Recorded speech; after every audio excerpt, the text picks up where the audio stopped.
Hello and welcome to the next episode in my mini-series dedicated to strategic management. And today we're going to talk about in whose interest you develop your strategy, or the stakeholders. Interestingly, if you analyze your stakeholders, you can simplify them and put them into 4 groups. But before I come to groups, I want you to think about who are the stakeholders. And the stakeholders are those who are involved in your business. The interest groups is the different name for a stakeholder. We have the shareholders, those who own the business. It may be you, it may be the shareholders who hold the share, so they invested their money and they hold the share in your business. But there are many more people who are involved. Your employees, your neighbors, political parties, and actually your partners, your supply chain, so many other organizations and people are involved. And we call these interest groups stakeholders, and we can actually put them into 4 simple groups based on 2 scales.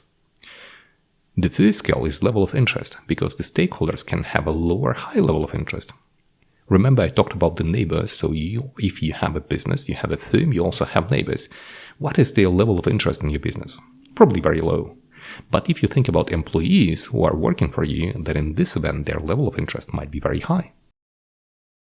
The second scale, which is important to us, is the level of power, or how much power the stakeholder has on your business. And in this event, it can be low. For instance, the neighbors may have a low power. Maybe some politicians somewhere, they may have low power in your business. And somebody who is working within your firm may have a huge level of power. It also depends on the specific actor. So I told you that neighbor may have a low power, but neighbor may also have a huge power, especially if you're renting the location for your firm within one big building and you are neighboring with other firms who might have a huge impact on you. The same with politicians. There are many politicians and some of them may have a direct and very huge power over your business. They may have no interest, but they can make a decision, they can make a new legislation that will immediately restrict or vice versa embrace your business to flourish. And if you think about this level of interest and level of power, we can put the stakeholders into 4 groups. The first one with low level of interest and low level of power we call the crowd. The crowd is just a group who they don't really have interest, but they also don't really have power. The second group with a high level of interest but low level of power, we call them subjects. And those who are interested and those who would like to know more about your business, but they don't really have power over your business and over your decisions. The next group with low level of interest and high level of power, we call them context setters. And if you think of politicians, they might be those with a low level of interest, but their decisions might have a huge impact on how your business will evolve. And finally, we have the stakeholders with a high level of interest and high level of power, and we call them players. These can be your employees, this can be your competitors, this can be your partners, your supply chain partners, those who are your customers, and those who have a high level of interest and high level of power over your business. The interesting thing here is that actually for each of these 4 groups, we have a certain way how you can or you have to respond, how you should work with these stakeholders. For the crowd with a low level of interest and low level of power, you just have to monitor them like a minimum effort. Why do we need to monitor them? Because people change and stakeholders may change, and all of a sudden they may become subjects or even become context setters. That is why monitoring is very important, just to know that they still belong to the crowd and not something else.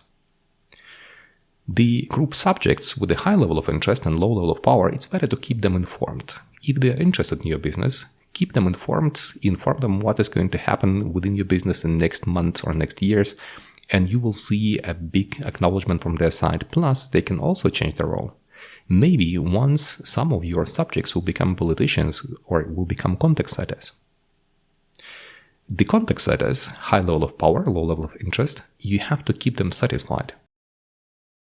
Because they have a huge impact on you, even if they are not interested in your business in particular. But as their decision may have impact on your business, it's always better to keep them satisfied in whatever form you want to do it, with the consultancies, with conversations, regular dinners, and so on. Keep them satisfied.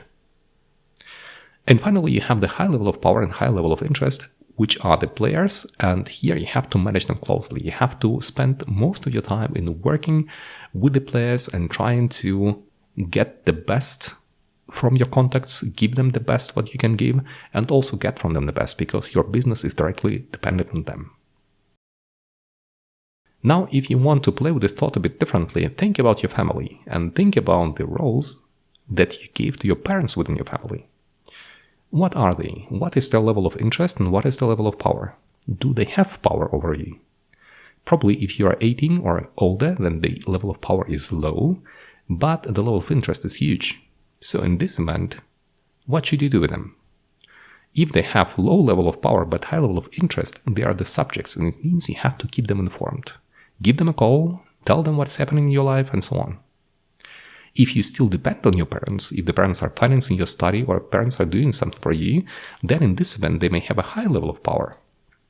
And it depends on what kind of interest they have in your life. What if the level of interest is low, but they have huge power? Then they are the contact setters. Then you have to keep them satisfied. If they have huge power over your life and huge interest, then you have to manage them closely.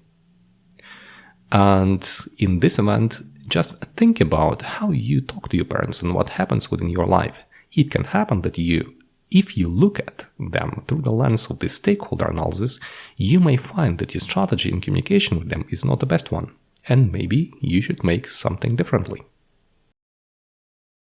I hope it was interesting. I wish you all the best. And I'll see you in the next episode. Bye-bye.